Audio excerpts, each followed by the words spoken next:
सबसे पहले इसकी प्रस्तावना समझे। प्रस्तावना,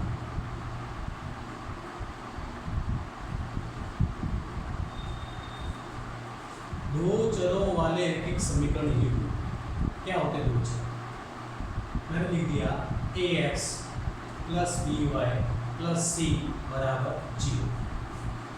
ax plus by plus c बराबर 0, इसको कहते हैं रैखिक समीकरण।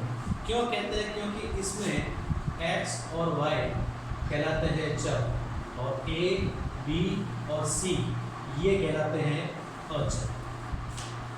x, y चर, a, b, c अचर।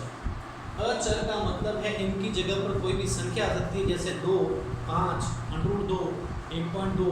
इस वजह से ये अचर कहलाते हैं, यानी इनकी जगह फिक्स नहीं है। लेकिन चर जो है इनकी जगह फिक्स होती है, जैसे x और y है। हाँ, हो सकता है ABCD का कोई दूसरा अक्षर P और Q आ जाए इस जगह पर, लेकिन कोई संख्या नहीं आएगी, इसलिए इनको कहते हैं चर। तो चर की घात जो होती है उस हिसाब से उसको समीकरण कहते हैं। जैसे यहाँ पर चर की घात 1 है, यहाँ पर भी 1 है, तो इसलिए इसको रैखिक समीकरण कहेंगे। और समीकरण क्यों कहेंगे? क्योंकि बराबर 0 है। अगर ये बराबर 0 नहीं होता तो इसको बहुपद कहते हैं, लेकिन ये समीकरण है क्योंकि बराबर 0 है। तो अब इसकी घात 1 है, तो इसलिए ये कहलाएगा रैखिक समीकरण। अब युग्म कब बनेगा? युग्म जब बनेगा जब एक और लेता हूँ यहाँ पर ax plus by plus c बराबर 0। अब ये बन गया रैखिक समीकरण, क्योंकि इसकी भी घात 1 है और इसकी भी घात 1 है, यानी x और y की घात 1 है, तो रैखिक समीकरण कहलाएगा। और क्योंकि अब 1 और 1 2 हो गए, तो 2 चर 2 क्यों हो गए? क्योंकि x और y है। और रैखिक समीकरण युग्म, रैखिक समीकरण युग्म, क्योंकि 1 और 1 2, लेकिन यहाँ a सेम है, b सेम है, c सेम है। अचर बनने में कोई दिक्कत वाली बात नहीं है, दोनों सेम होंगे तो फिर कैसे काम चलेगा? क्योंकि जब समीकरण बनेगी तो अलग अलग मान आएंगे। तो इसलिए क्या करते हैं, इसको कहेंगे अपन a1x, b1y और c1, इसको a2x, b2y और c2। इस प्रकार ये समीकरण होती है। वापस देखो एक बार, a1x plus b1y plus c1 बराबर 0, a2x plus b2y plus c2 बराबर 0। इस प्रकार ये अपने रैखिक समीकरण युग्म के दो समीकरण हैं।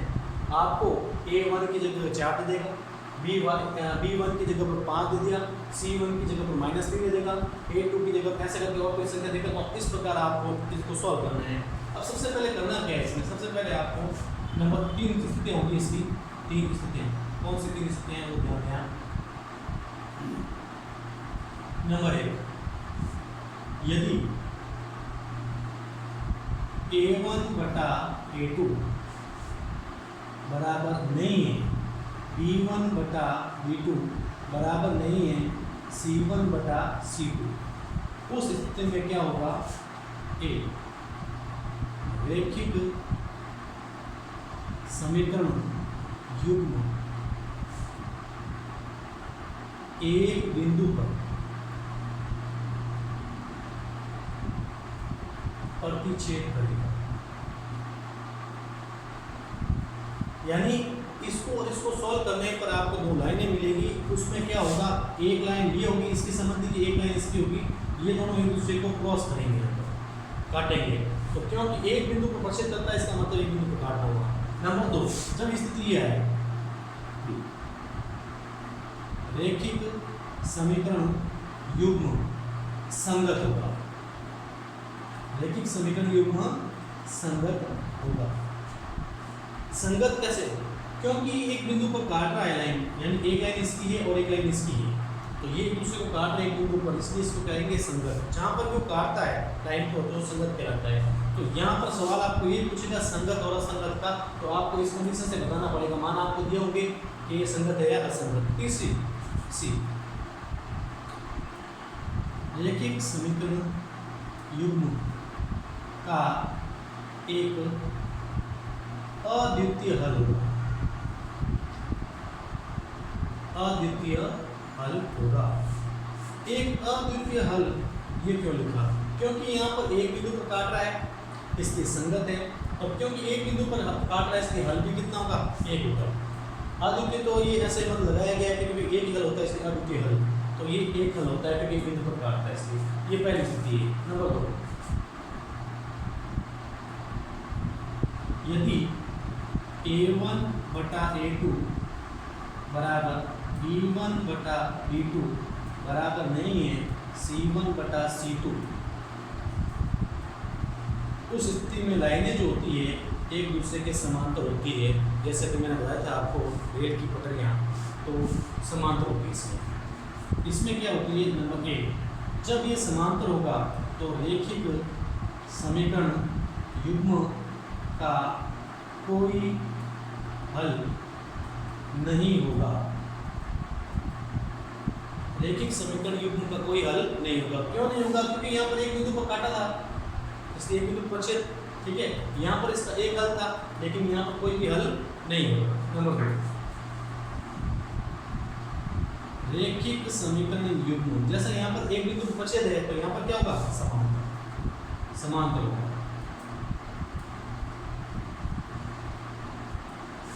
सी, यहाँ पर एक बिंदु पर काट रहा था, लेकिन यहाँ पर क्या है, समांतर। एक बिंदु पर काट रहा था इसलिए हल भी कितना था, एक हल था। यहाँ पर काट ही नहीं रहा है, समांतर है, इसलिए हल भी नहीं होगा।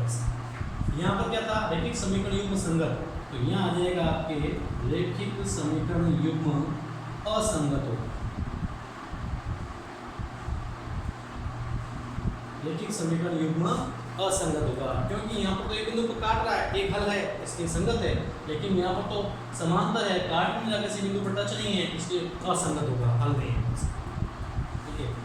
इसके अलावा तीसरी स्थिति जो है वो है, यदि a1 बटा a2 बराबर b1 बटा b2 बराबर c1 बटा c2, उस स्थिति में पहली कंडीशन क्या होगी, ए। अब इसमें क्या होगा, ये एक लाइन तो इसकी है, दूसरी लाइन भी जस्ट इसी के ऊपर, एक लाइन के ऊपर दूसरी लाइन। तो पहले क्या लिखेंगे अपन, रैखिक समीकरण युग्म। जैसे यहाँ पर एक बिंदु पर काटा था, इस तरह पश्चिम आ गया, यहाँ पर समांतर आया, तो यहाँ पर क्या होगा, संपाती। जब लाइन एक दूसरे के ऊपर होती है तो उसको संपाती कहते हैं। तो रैखिक समीकरण युग्म संपाती, या इसको आश्रित भी कह सकते हैं, आश्रित होगा। बी, रैखिक समीकरण युग्म, अब क्योंकि यहाँ पर एक बिंदु पर काटा तो संगत था, यहाँ पर नहीं काटा तो असंगत। लेकिन यहाँ पर तो आप देखते हैं एक लाइन के ऊपर दूसरी लाइन है, तो कई सारे बिंदु हैं, बहुत सारे बिंदु, तो रैखिक समीकरण युग्म के अनेक हल होंगे, अनेक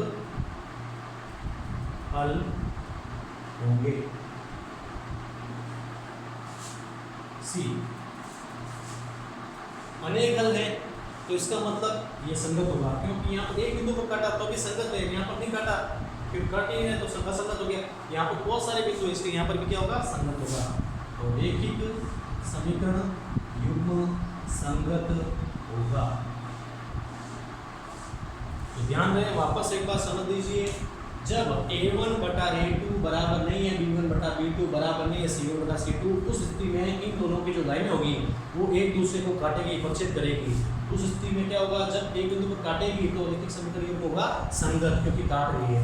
और जब काटता है, कितने बिंदु पर काटता है, एक बिंदु पर, इसलिए हल भी कितना होगा, एक।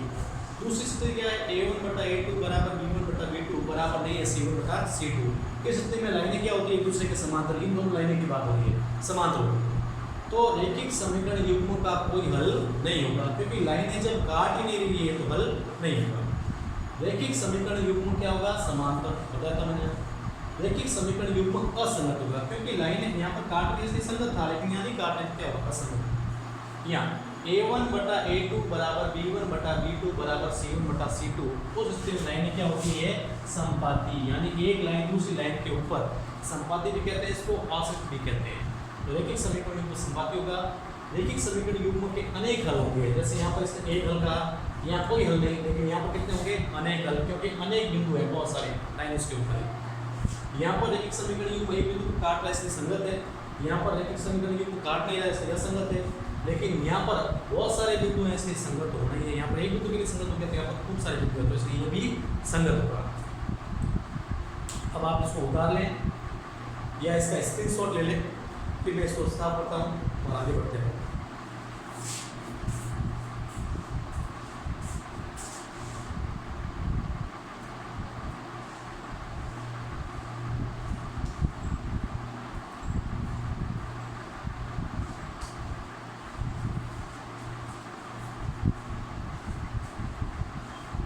ठीक है, अब आगे बढ़ते हैं।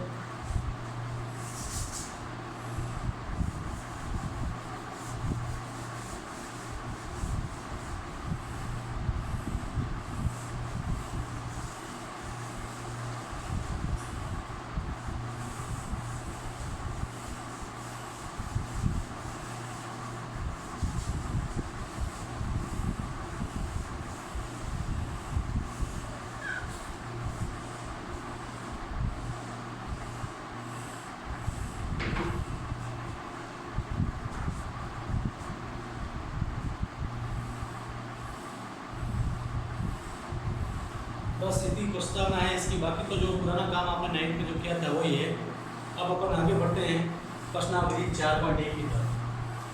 तो प्रश्नावली 4.1, इसमें काफ़ी सवाल तो जो आपने किए हुए हैं और वही ज़्यादा इम्पोर्टेंट है जो आपने 9th में पिछले साल किया था, क्योंकि बोर्ड में इस प्रश्नावली में से 6 नंबर का सवाल आता है, उस पर आएंगे अपन। लेकिन उससे पहले जो भी अपन प्रस्तावना की उसके ऊपर कुछ सवाल हैं उनको लेते हैं। 4.1 का पहला प्रश्न मैं ले रहा हूँ। प्रश्न क्या है वो भी पढ़ लेता हूँ।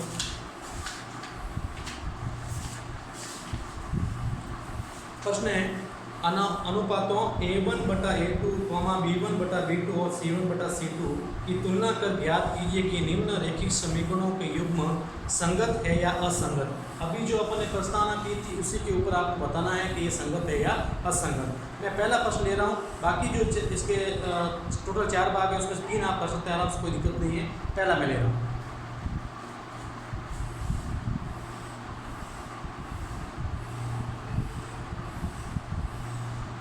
2x माइनस 3y बराबर 8 और 4x माइनस 6y बराबर 9। कैसे करना है ध्यान से समझिए। जो भी मैंने आपको प्रस्तावना बताई थी उसी हिसाब से आपको करना है। ये कौन सा समीकरण होगी, बताया मैंने आपको a1x plus b1y plus c1 बराबर 0, a2x plus b2y plus c2 बराबर 0। यहाँ पर a1 जो है जिसका मान है 2, ये a1 का मान होगा, ये b1 का होगा और ये होगा आपका c1 का, ये a2, ये b2 और ये होगा c2। इसके लिए पहले आपको इस सूत्र बनाना पड़ेगा, a1x plus b1y plus c1 बराबर 0। तो a1 यानी 2x माइनस 3y और प्लस 8 को इधर आएगा वो हो जाएगा माइनस 8, तो यहाँ हो जाएगा बराबर 0। इसी प्रकार यहाँ पर भी 4x माइनस 6y माइनस 9 बराबर 0। अब आप x का जो गुणांक होगा वो a1 होगा, y का जो गुणांक होगा वो b1 होगा और लास्ट में जो बचेगा वो होगा c1। एक बात का ध्यान रखना, यहाँ पर प्लस के साथ साथ प्लस तो आएगा ही आएगा, कोई दिक्कत वाली बात है, लेकिन माइनस को भी संख्या के साथ लेना जरूरी है। तो इसलिए a1 का मान क्या होगा 2,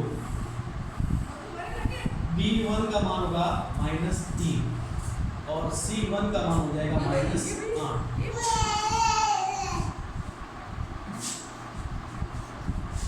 इसी प्रकार a2 का मान होगा 4, b2 का हो जाएगा माइनस 6 और c2 का हो जाएगा माइनस 9।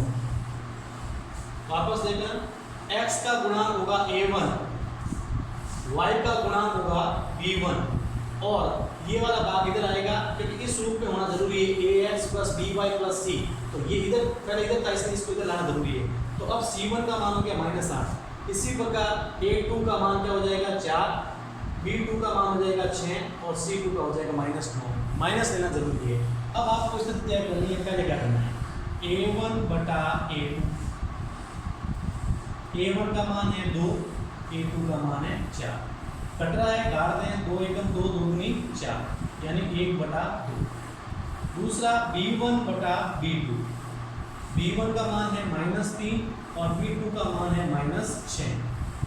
माइनस से माइनस कट गया, 3 एकम 3, 3 दूनी 6, तो ये भी कितना आ गया 1/2। इसी प्रकार C1 बटा C2, C1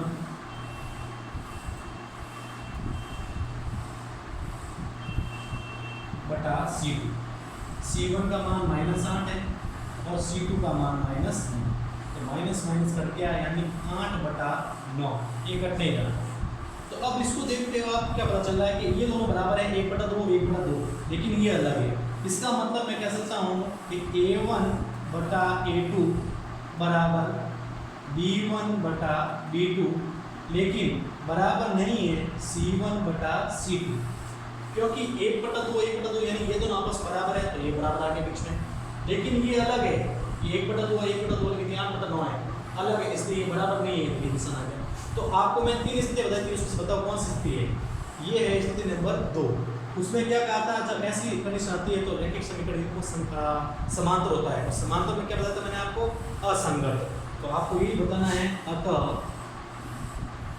रैखिक समीकरण युग्म असंगत होगा। इस प्रकार आपको ये सवाल करने हैं। पहले के 4 भाग है, उसमें से पहला मैंने लिया, बाकी 3 आप करेंगे, इसके शॉर्ट ले लें आप इनका।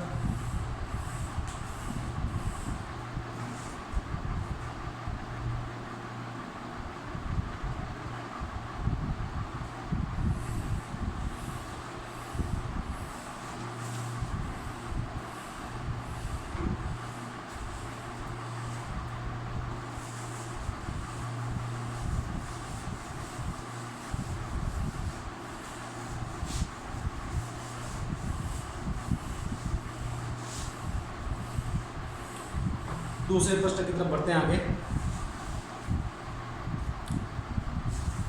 दूसरा प्रश्न है, निम्न रैखिक समीकरणों के युग्म को ग्राफीय विधि से हल कीजिए और हल की प्रकृति ज्ञात कीजिए। जो मैंने अभी प्रस्तावना कराई थी उसके ऊपर एक ही सवाल है, जिसमें अपने 4 भाग है, इसमें से एक मैंने ले लिया, बाकी 3 आपको करने हैं।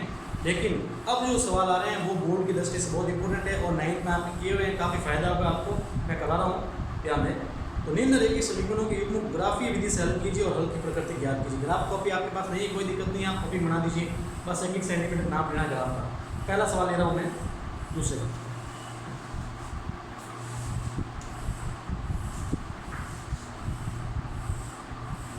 x + y = 3 और 3x - 2y = 4। 3x - 2y = 4। तो x + y = 3। अब आप क्या करें, आप जानते हैं, आप 9th में आपने किया है, बिल्कुल सिंपल है। या तो आप x का मान रखें इसमें से, या y का मान रखें। अगर आप x का मान रखेंगे तो y का मान निकलेगा, और y का रखेंगे तो x का मान निकलेगा। तो किसी में आप मान सकते हैं जिससे आप 2 मान निकाल, 2 से ज़्यादा निकाल, ब्रैकेट बनाना। तो जैसे मैं जो सूर्य के हिसाब से इसको कर देता हूँ, तो x = 3 + y हो जाएगा, क्या हो जाएगा -1। x = 3 - y। अब आपको यहाँ पर y के मान रखने हैं जिससे x के मान निकल जाए। तो पहले आप सबसे पहले 0 से स्टार्ट कर दो। नंबर 1, y = 0 रखने पर x = 3 माइनस y की जगह 0, 3 में से 0 गया 3, पहला मान। दूसरा,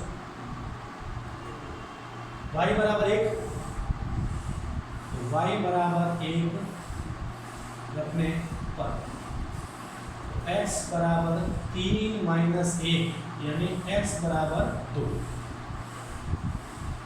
ये 2 मान आ गए, बस दो यहाँ पर ऐसा बॉक्स बना लीजिए। यहाँ आ जाएगा x और यहाँ आ जाएगा y। x का मान 3, y का मान 0, x का मान 2, y का मान 1।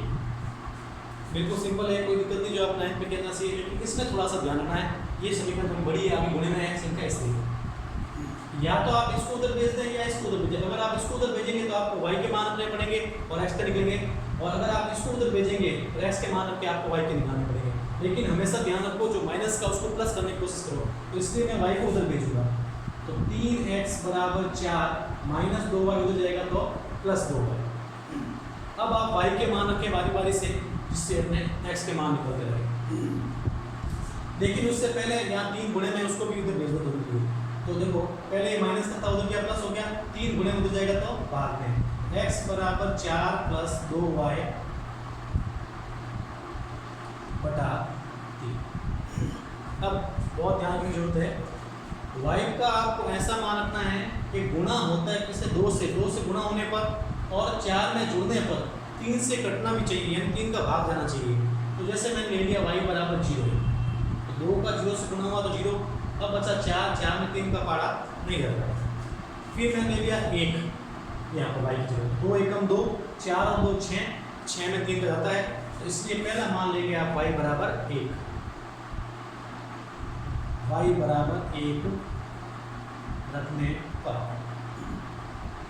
x बराबर 4 प्लस 2 इंटू 1, क्योंकि 2 इंटू वाई है तो 2 इंटू वाई की जगह क्या रखेंगे 1 बटा 3। x बराबर 4 प्लस 2 एकम 2 बटा 3, 4 और 2 कितने हो गए 6 बटा 3, 3 एकम 3, 3 दूनी 6, यानी x का मान आ गया